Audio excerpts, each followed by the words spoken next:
Hi, poets. I'm Liz Whiteacre, and today we are going to talk about publishing etiquette and what to expect as you start to share your work with other people. So, what are you getting into? We're going to be talking about a lot of things in this video. Um, Understanding editors' perspectives, timelines, the submission process, contest submissions and what's up with those, manuscript submissions and how they might differ from literary magazines, rejection and acceptance, and how to deal with that as a writer and poet, and the recursive process. Um, it's going to go over and over and over again. And each time you engage and send work out for publication, it gets easier, you get better at it, and you'll find more things get picked up. So I wanted to start sharing a metaphor. So I'd like you to picture a pond or ocean, a lake, some sort of body of water that has fish in it, right? And usually that body of water or aquarium is a certain size. There's a certain number of fish, and different fish stand out.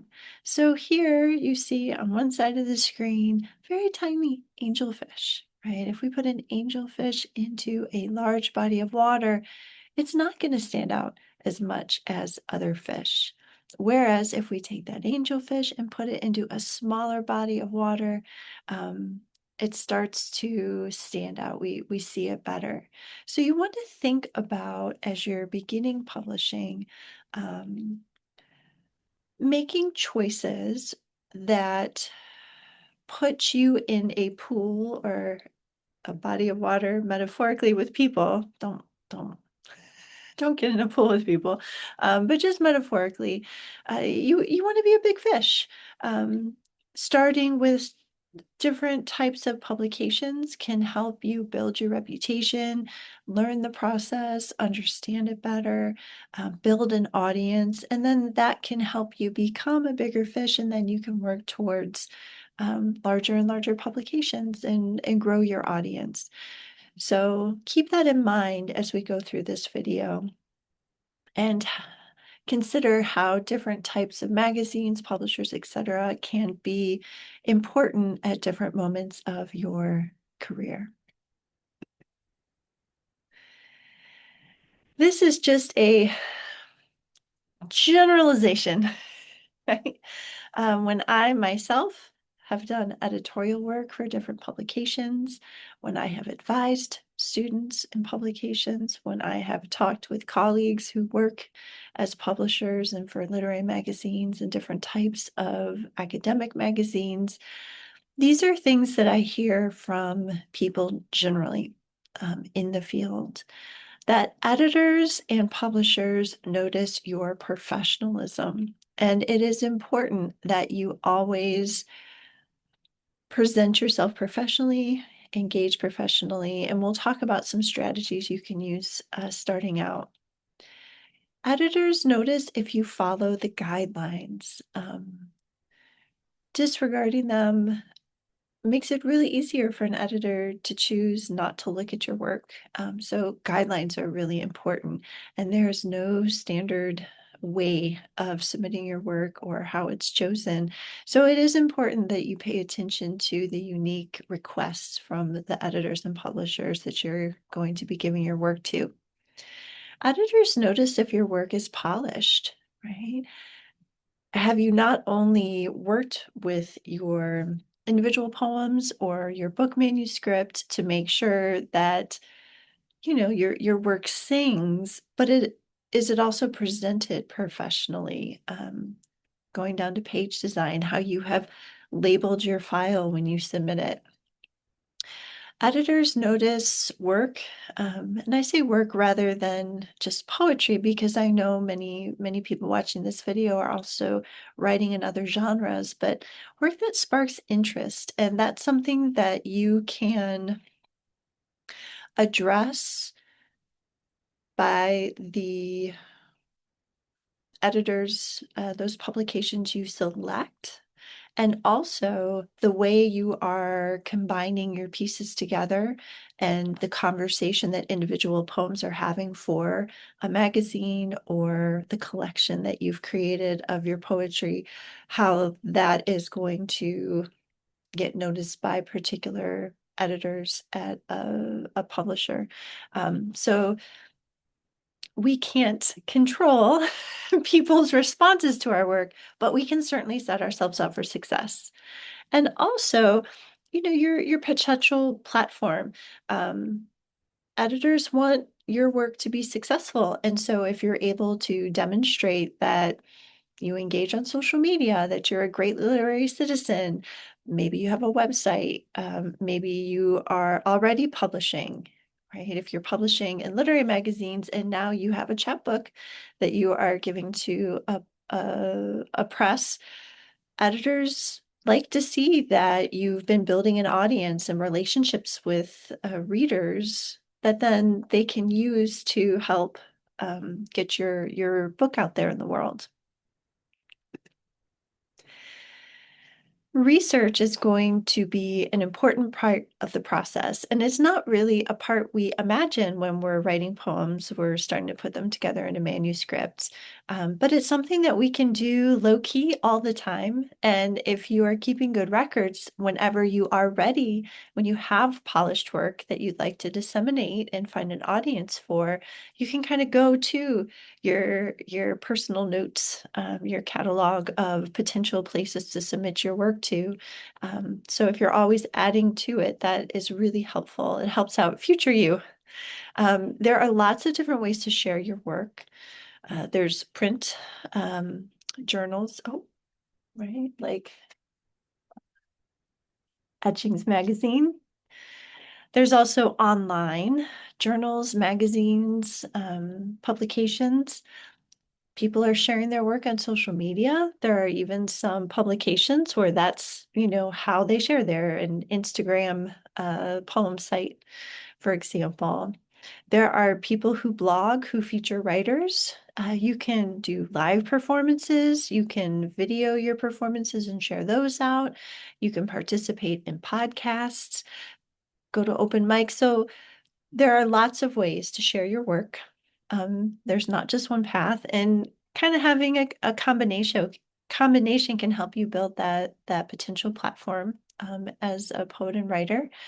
And then when we're thinking about sending out individual poems, stories, etc., to different places for publication, we have, top tier magazines that have different types of submission guidelines than university affiliated magazines, nonprofit affiliated magazines, grassroots magazines, blogs, and sites. And so there are going to be a lot of different opportunities.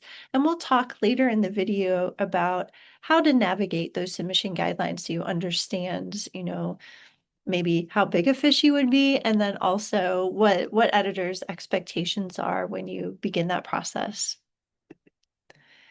I wanted to pause for a moment because we are working on chapbooks in this course to kind of mention contests and looking at publishing whole manuscripts with presses.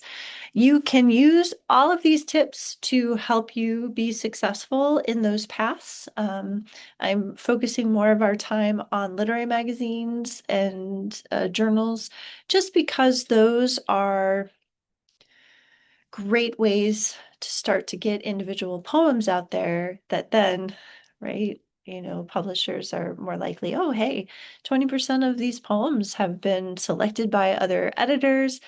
They're out there in the world. They have readers who are going to be excited to read, the book by this person. So that's a great place to get started. With contests, you're going to see them for individual poems. You're going to see them for books, chapbooks, collections. It's really important that you carefully research those contests, make sure that they are legitimate.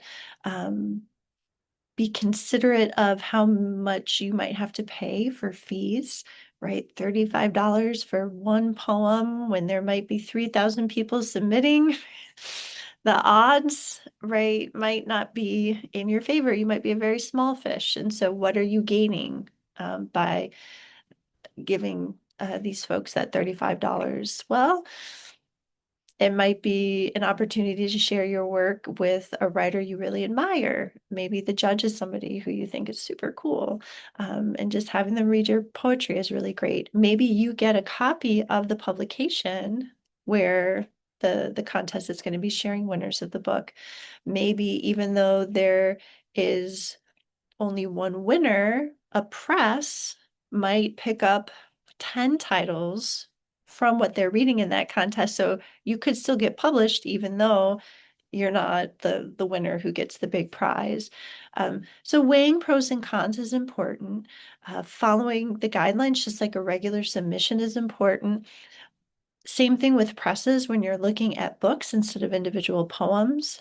There's a little difference in the cover letter, which we'll take a look at later in the video, where oftentimes presses are asking for a bit more information, like why are you a good fit for that press and its audience? Or how might you be contributing to marketing and promotion strategies alongside the press to help sell your book? It's always a great idea to talk to a poet you know who is a little further along in the process than you. So there are poets in my life that I have worked with, professors from school, poets that I've met who are, 10 books into their career. I'll go to them and get some advice when I need it. There are also colleagues who are kind of at this stage of their career alongside me. And so I look to mentors when I have questions about presses, about contests, say, hey, this looks kind of cool. Have you ever worked with those people? What do you recommend? What could I do to set myself up for success? Have you heard about this contest? Is that legit? What are people's experiences? So as you're getting started, do not hesitate. Reach out to me, other professors, other writers, and ask questions.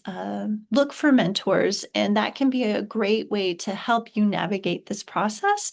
Make sure that you're setting yourself up for success, you are working in safe spaces, and you're making choices that you're really going to be proud of 5, 10, 15 years down the road.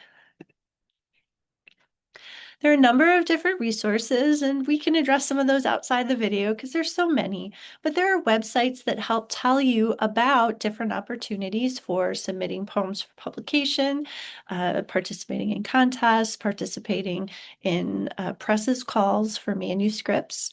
Websites such as newpages.com, Poets and Writers, Submittable are all ones that are free, and I use them myself. They are great, reliable places to go for information. Duotrope, Writers Market are also. Sometimes you have to pay a subscription fee for those. And then social media accounts. If you're on Instagram, if you're on Facebook, you can go and follow calls for submissions. And some of them even will say free so that you know the things that you're looking at for magazines don't have any sort of reading fee associated with them. And you can also check out writers you love. When you come across poets or short story writers or novelists, take a look at their bio, see where they have published in the past, look at the presses they've published at, and maybe those become aspirational places for you to start to track. Take a look at what their submission guidelines are, and that could be a place where your work finds a home in the future too. When you're thinking about timeline expectations, it can take a long time to get stuff published. It can also happen really quickly. You can get a sense of what the timeline might be when you kind of share, hey, here are 5 poems that I'd like to get published in your magazine, please. Look at the submission guidelines and take note. Oftentimes editors and publishers will let you know on average it might take 6 weeks, 4 months, right, for us to review your work. If you are working with university affiliated presses or magazines or journals, oftentimes they follow the academic calendar year. So they might get reviewed, a review period once in the fall and once in the winter or spring term. So that gives you a sense, and take note of that. So you kind of can follow along your your submissions journeys. And then if a lot of time has passed, you're like, wow, I submitted that like 8 months ago. You can always contact editors, right? If they say it usually takes 4 months, and just say, I'm writing to inquire about the status of my submission, whatever the title is or titles are. Because sometimes, things get lost in the shovel. Sometimes things take longer. Sometimes they might have rejected it and forgot to mark it off and submittable. So you can always politely ask if the deadline has passed, but otherwise don't pressure them, right? Nobody likes it. We there yet? We there yet? We there yet? That puts a lot of stress on the person. And then also consider that, goodness, publication is kind of right place, right time, right? It's like dating, right? We don't have chemistry with everybody. If we did, I don't know, we'd be exhausted. We wouldn't have time to do much anything else. So it's important to think about submitting your work regularly and submitting your work maybe to a wide variety of places as you start to find your niche and find your good fits. It's something that is unpredictable, but the best way not to get published is to not submit. So that's a safe bet. Or to be a small fish and be flinging yourself out where the big fish are playing and be ignored, right? So get your work out there. And if it doesn't get picked up, it doesn't get picked up. And that was not the right place, right time, right people. And find other places to submit your work to. If it happens time and time again, well, maybe those poems aren't quite ready for an audience, and it might be a message that you should pause, revise, and then send them out again. All right, pause. This is a lot of information. And what I'm sharing, this is stuff that I've picked up over 25 years, just by engaging in the process and talking to other professionals about it. So it's a lot of information, but I think it's really important to share this information with you because this might be the only class you take, right? And this is information that you can use outside of the classroom and at any point in your writing career to engage or re-engage and get your work out there. So some key terms that you want to pay attention to. This is a magazine called the Red Tree Review. And one of its founding editors is a poet who I met at a writing conference at Indiana University. Oh, I don't even know how long ago, maybe 15 years ago. And we kind of kept in touch. And some years later, he started this magazine, and it was delightful to see his success as a poet. Etchings Press published his first book of poetry. You can check it out, Robert Campbell. And he's gone on to do several other books, but he really enjoyed editing, and decided that he wanted to give this a shot. So this would be an example of a grassroots literary magazine. It is online based. It is really curated by one or two people who have a vision and really care about publishing. So you are going to find a lot of magazines like this, and these can be wonderful magazines to start with. So if you've been publishing in a particular magazine for a while, one affiliated with a university, then this might be the next step for you. I wanted to show you these different highlighted terms because these are terms that you're going to find in a lot of different places. Rolling basis means that the editors are always looking at submissions. Right. And so that's different than a university that might say we look at submissions from September to November and March through May, right? So when you see rolling, you can submit it anytime that you would like to. Notice after that, they do share some of the things that they get excited about, right? Poems that surprise, harrow, awe. Yes to these things, no to these things. So be mindful when you're looking at submission guidelines. Editors will often say, like, this is what we want to read. This is what we want to share with our audience. Make sure that your work checks those boxes. Nobody watching this video is writing boring poetry, but maybe you really set out to write a boring poem unless they catch that irony, right? They might not be the right editors to send that to. It does share their preferences, submit only once every 6 months. Previously published work will not be considered. So that means once it gets published in a magazine, Red Tree Review will not republish it. Simultaneous submissions means it's okay if you give them your poem Apple and your poem Apple is with 7 other magazines and all of them are reviewing Apple at the same time.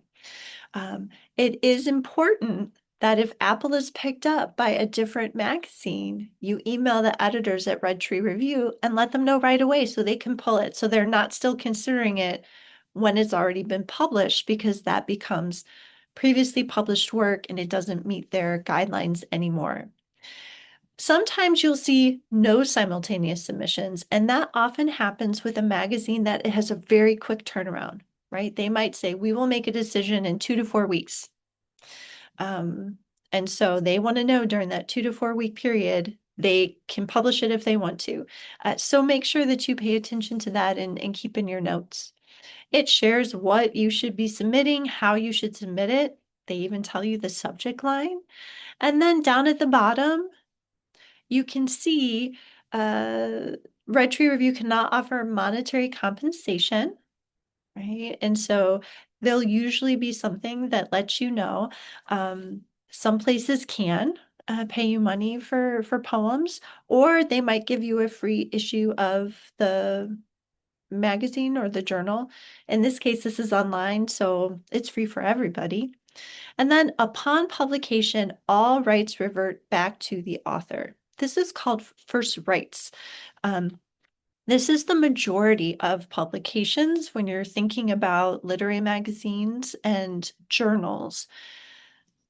And what that means is, right, we call dibs to publish your poem Apple. And then once we've published it, all of the copyright goes back to you, the author, and we just ask that if it gets published elsewhere, you acknowledge that we published you first. And that is how it works with most magazines and journals. If you see something in a magazine or journal where maybe you need to pay a reading fee, you need to pay them to look at your work, and it says that they are going to keep the copyright of your work, like no one else can publish it, shenanigans. Back away slowly and talk to one of your mentors. That's probably not something you want to do. Here's an example of etchings at UIndy. They talk about using a blind submission process. So you fill out a form at Submittable, and they want to make sure your name is not in the file or files that you submit for your pieces, because the editors are going to read it not knowing you wrote it. And that is something that some magazines do. Some magazines, like Red Tree Review, do not. So that is what that means and something to pay attention to. All right. And then The Atlantic. If you're not following it, it is an amazing publication, one that I have enjoyed for years, but this is that top tier, right? This is that small percent. In fact, here they ask for a succinct pitch in the body of an email. They don't even want to see your poems or your fiction in advance. Other places might say, we do not take unsolicited manuscripts, which means don't bother sending their work until you have an agent, or they're going to contact you if they want to see something. So again, if you're seeing succinct pitches, or don't send to us unless you have an agent, don't bother sending your work. That's going to be a definite no, and you're going to be wasting some people's time. Important things to make sure that you are collecting and getting ready so you're ready to go whenever you do submissions. Make sure your poems or your book manuscript is polished. It's looking very nice. Make sure you have an author bio on hand. That is often requested. Cover letter template, if you kind of start one in your docs, you can come back to it and revise it for specific publications. You may be asked for a headshot, just doing a really nice selfie or having a friend, family member take a photo of you. that frames your face is a great way to go. And make sure that you keep records of where you're sending your work so that you don't forget and you don't mistakenly send something that's already been published or send something that's simultaneously submitted to an editor who has told you don't do that. When you think about formatting, the editor is always right. If they ask for purple Arial 16-point font, they are probably doing that for a specific reason. Oftentimes, there might be visual issues that the editor has, and it makes it easier for them to read. If they ask for a single space, double space, etc., particular font, make sure you format your work in that way. Sometimes they give you the opportunity to submit a Word file or a PDF file. It's up to you. I will say that if you have poetry that has a lot of spacing or unusual shapes, a PDF can be better because it will not shift if it's opened up on a different type of operating system on a computer. And again, if you're not given any guidance, readability is the goal. Make sure it is easy on the eyes. Here are two examples. The one on the top is a blind submission. So you see I don't have my name there. The one at the bottom has my name. I'm kind of presenting it as I would imagine it being on their page. They use a serif font at the magazine I'm going to send this to. So I just chose Time New Roman. If I notice that all of their stuff is like Helvetica or Arial, sometimes I will use a sans serif font. Get in their heads. Here's an example of a cover sheet if you're asked for that. Sometimes you are if it's a magazine. Sometimes you are if it is a like a book manuscript.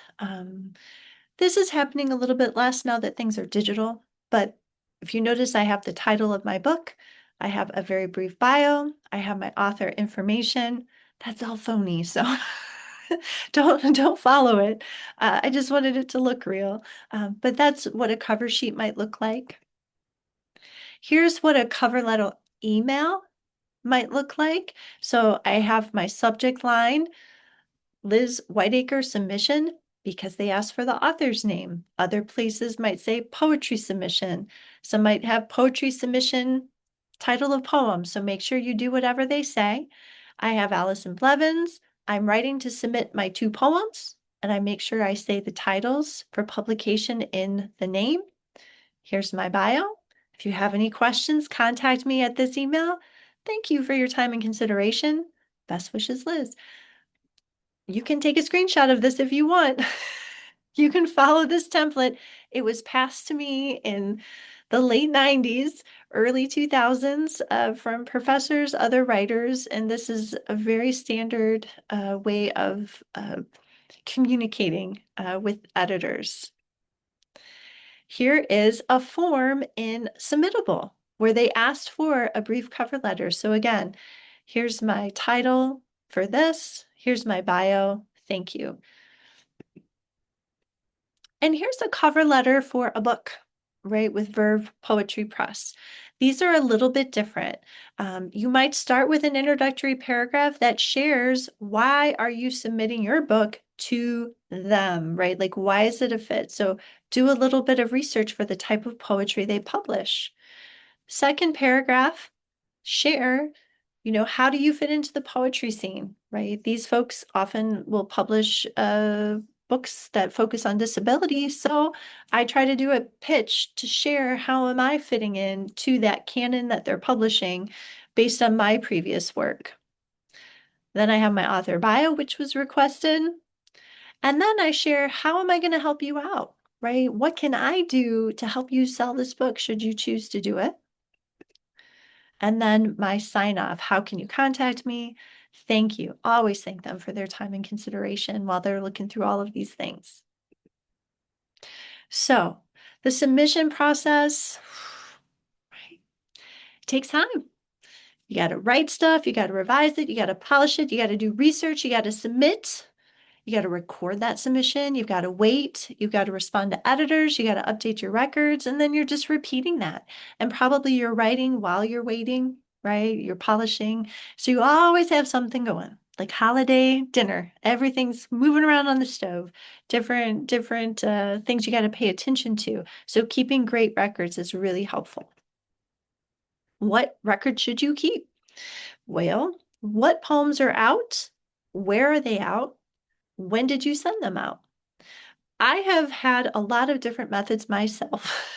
So right now, I am personally finding that keeping in my Google, in my Gmail, I have a folder where I have all of the correspondence for all of the places I've submitted my work, and I have an Excel file where I have the title of the poem, the different, magazines I'm sending it to, the dates, and then yeses or nos. Sometimes there's just one line because it's a yes right away. Other poems, there might be 4 or 5 different places I've submitted it to, but I want to keep track because I don't want to keep sending the same poem to the same editor who keeps saying no. That's a great way to irritate somebody, right? Uh, so those are the basics. And then going back to make sure when you hear back from people to update those to say no or check in and say, well, wow, they've had that for a year and a half, right? What's going on? It might be that that small magazine doesn't exist anymore, right? Or something got lost, or they keep considering it and it just is shy of getting into an issue, but they like it, and so they're hoping that it'll get into the next issue. When you are submitting, make sure that you go slow and follow the guidelines. You might have a batch of 5 poems, and you might have identified 8 places to send them to. Again, those 8 places might all ask for something a little bit different, so make sure that you're giving them what they want and you take that time. Sign up for free accounts. Make sure you're saving your passwords. And then for new poems in and old polish out, make sure it's a revolving door. If you're getting some no's on a poem, pause. Read it again. You might see an opportunity to improve it, or maybe you get feedback from editors. Consider that and maybe revise and resubmit if they've asked you to do that. There are a lot of responses that you'll get from editors. Sometimes you'll get a form letter. We appreciate your submission, but we are not accepting work at this time, or thank you for your work. It is not a good fit. Sometimes you'll get a personal note where the editor might say, I really enjoyed this poem, but we're going to pass this time, or we appreciated this. It's not quite the right fit. Please send us stuff in the future because we'd like to hear more from you. And then sometimes you might get we're very interested in publishing this poem, but we were wondering if you might consider revising this one thing or this second thing and then resubmitting. Sometimes that might happen because, right, if there's a small space and maybe you have a poem with like really, really long lines and they're just not sure how it might fit in, they might say, well, could you redo the line breaks? Or maybe they just love it and the last 4 lines fall flat and they just are wondering if you could find another way to resolve it. So it's important to communicate back. If you get a sorry, no thanks, just a quick thank you with your name to the form letter, puts goodwill out in the world, shows them you're professional if you ever choose to submit to them again. If you get a personal note from an editor, definitely write a thank you. I really appreciate the feedback and I look forward to submitting in the future. If you get a revise and resubmit, right, say thank you so much. And I will not be following up for this reason, or I'm happy to follow up and can get it back to you by this deadline. And this video is getting really long, so we're not going to talk about all the things that come with rejection and acceptance. That's a really big video all by itself. But just know that all writers get rejected, right? And for people who you see like they seem super successful, man, they're getting 4 or 5 poems out every year. They're getting a book every 3 year. Goodness, you're not seeing the 100 poems that didn't get accepted, right? Or the 3 or 4 books that never got published. So be mindful of that.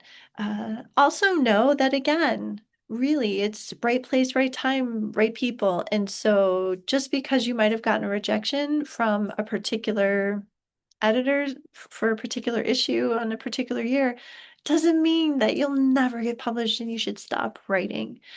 And then on the flip side of that, if you're getting work picked up, sometimes you can be like, I'm doing well. And then all of a sudden, all your poems have been published and you don't have anything to send out. So you still need to make sure that you're generating new material so that you can continue to engage. And then finally, make sure you're being a great literary citizen. Um,